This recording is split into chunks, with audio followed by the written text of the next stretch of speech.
Hello everybody. Before we get started on the rest of this, I just have to update you guys on some tragic news. That wind last week literally took our entire fire pit. The whole fire pit is gone at the bottom of the lake. So that is really sad. I liked that fire pit. In hindsight, we probably should have screwed down the feet into the dock, but that is part of living on the water. You are always learning, always figuring things out as you go, which brings us to today's video actually. So we're gonna head inside and chat about all things storage and solar.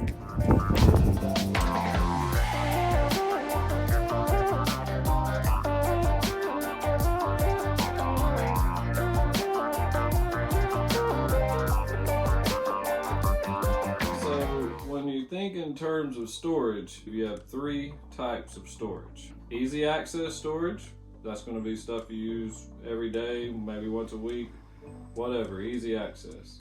Then you have seasonal storage. Things you maybe don't need that often, but you also don't want to get rid of. Seasonal storage for me is clothes and boat gear, stuff like that. And then you have the one that we all have an issue with, garage full of stuff that you've not touched in over a year. Attic full of stuff that you're never gonna touch. A lot of stuff that you don't use. So let's talk about that third type first. That third type of storage, if you're going tiny, that's the kind that you just honestly need to get rid of. You're gonna have to come to terms with the fact that if you go tiny, you have to get rid of some stuff. You Walk don't need through your house today and just look around, garage, attic, closet. If you have not touched this thing in a year, do you really need it? Okay, so the second type, seasonal. So seasonal storage needs to be more of a hidden storage in a tiny home. You can put it in places where you might not have to pull the stuff apart but once every 6 months. And I think that brings us to our first tip, which is going to be use your dead space for seasonal storage. Depending on the way that your house is laid out, you may or may not have some areas that are just like pretty much inaccessible because of, you know, the framework of certain pieces of furniture or things like that. For us in this house, we have two main areas of dead space that we have hollowed out and turned into seasonal storage. The first one is underneath our sink in that cabinet area that is next to the fridge. We've put all kinds of stuff under there, just random stuff that we don't really have room for anywhere else, but we still kind of need, you know, the kitchen equipment that doesn't get used very often, extra bed sheets, like emergency food supplies, things like that. The other place is underneath our bed. We do store our clothes under our bed, but then behind our clothes there's a bunch of dead space because of the fact that our bed is flush with the walls that you can't get to the area underneath our head. So if you pull our drawers all the way out of the bed, back behind in that space we have things like extra flooring, luggage, suitcases, things that we're not going to pull out all that often because it's not very convenient back there, but we still make use of the space. Yeah, so that's tip number one, use your dead space. Tip number two, we kind of just brushed over, use the storage underneath your bed. This one should be pretty obvious because if you've seen, you know, pretty much any tiny home layout, nowadays they are utilizing the space underneath your bed. That could mean, you know, like totes, if you have a bed that's actually on a standard bed frame and everything, but most tiny homes have a bed that's built in. For us, that is actually our closet. We do not have a closet. I get a lot of questions about that. You probably don't get questions about that. Nobody I know cares about my closet space. We each have a single drawer. It is a very big drawer. What are the dimensions? Big. Big by big. By big that. They look cool. They look cute. They look nautical. They were a pro tip from my mom. Yep. Thanks, Thelma. Thanks, Thelma. Okay, so when we moved out here, I definitely had to size down my closet considerably. I didn't have like an excessive amount of stuff. Oh, yeah, no, I did. Yeah, I did. I got rid of a lot of stuff through Poshmark. I will throw my link in the description, but a lot of stuff I just had to donate. That's a great thing to do, first of all, and also if you do end up going with like Poshmark or Depop or any of those sites, it's also a good opportunity to make some money. To fit it all in a drawer, I did have to get rid of a lot of things, but the good thing about that is that everything that I have is something that I get excited to wear. Everything I have I need, or I really, really, really want. it feels very good. It feels super cathartic to really only have what you need.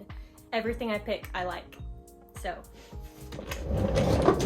tip number 3. Open shelving. So as you saw before we remodeled this, they had cabinets. And cabinets are great in a big house. But in a tiny home, it makes it feel like you've got more enclosed space. So to open it up, I bought a bunch of 2x12 pressure treated boards. I stained them, I cut them to length, and we put angle brackets in the wall and put them up there. Yeah, I think with open shelving too, you do toe the line between, obviously all of your stuff is out in the open, everybody can see everything. Like, is this just way too much going on, like seeing all that stuff, versus does it help the place feel more open?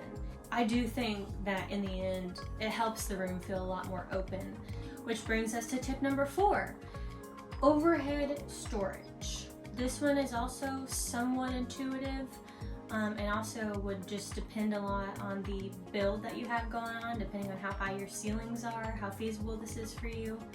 Our ceilings are not that high. 8 feet. 8 feet. So we don't have a ton of overhead storage, but what we do have going on is mainly in the bathroom, somewhere where we knew we weren't going to be spending like the majority of our time like in the living room walking around. We've also talked about putting like netting between our joists, but we thought that would look cluttered. But that is an option. I didn't think it would. I thought it looked cool like a boat. I think it would look cluttered. I think if we had higher ceilings, it would look cool. So consider that as an option, using like some kind of netting, especially if you're on a houseboat.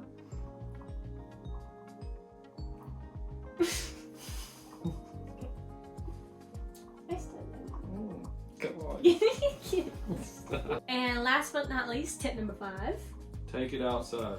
Take it outside. If you have things that are not going to be harmed by storing them outside, store them outside. Keep the clutter to a minimum on the inside as much as you can. Well, you don't want it cluttered on the outside either. We all know as we drive past houses that look like a recycling center that maybe there is reason not to clutter the outside. Okay, that's true, but that really just comes back to our very first tip. Well, it wasn't even tip number 1, it was just our free tip. Get rid of it. Get rid of it.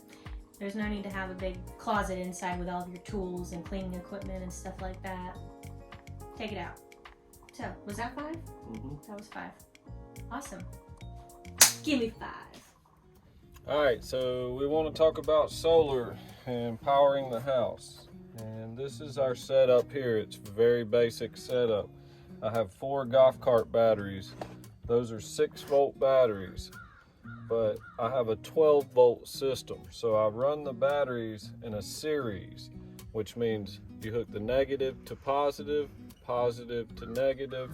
If you're going to hook anything up like this in a series or a parallel, you need to Google a schematic. It's pretty simple though. Negative to positive on one battery terminal, negative to positive on another terminal to terminal, and then you have a 12-volt system. So you can take golf cart batteries, which are 6-volt, and make them into 12-volt. It sounds like rocket science. When you look at a diagram on the internet, there's nothing to it. Basically, golf cart batteries hold a lot more storage of electricity than they do if you were using 12-volt batteries, which is what's in your car or what you use on a boat.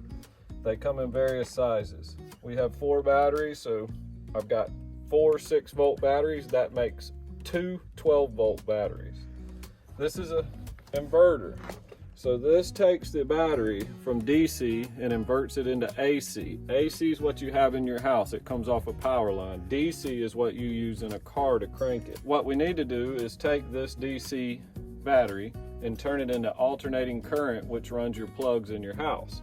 This is a 2,000 watt inverter. Same idea as a Honda 2000 generator. We take this power here and we run it into a power box, just like at your house with breakers. This is the same thing, it's just running off of batteries. From those breakers, they go into the house and they power everything. Now we have all LED lights, the whole 9 yards. What's cool about this system that we put in is it's Bluetooth. I can Bluetooth my telephone to my inverter. I can also Bluetooth my telephone to my power box. This box here tells me how much power I'm getting from the sun, what my batteries look like, and how long it takes to charge. This box here takes the battery power and puts it in the house, so it'll tell me how many watts I'm using, everything. So this is our basic solar setup. This powers everything in our house, our light bulbs, our plugs, our charging equipment, anything we need. If Sarah wants to plug in a hairdryer, she can. It won't last as long, but she can. I don't normally keep this like this. I have a piece of wood that goes over these batteries, and I set these boxes on top, but I was just showing you, I don't want these metal boxes touching battery posts. But this is our battery system, and this is pretty much how it works.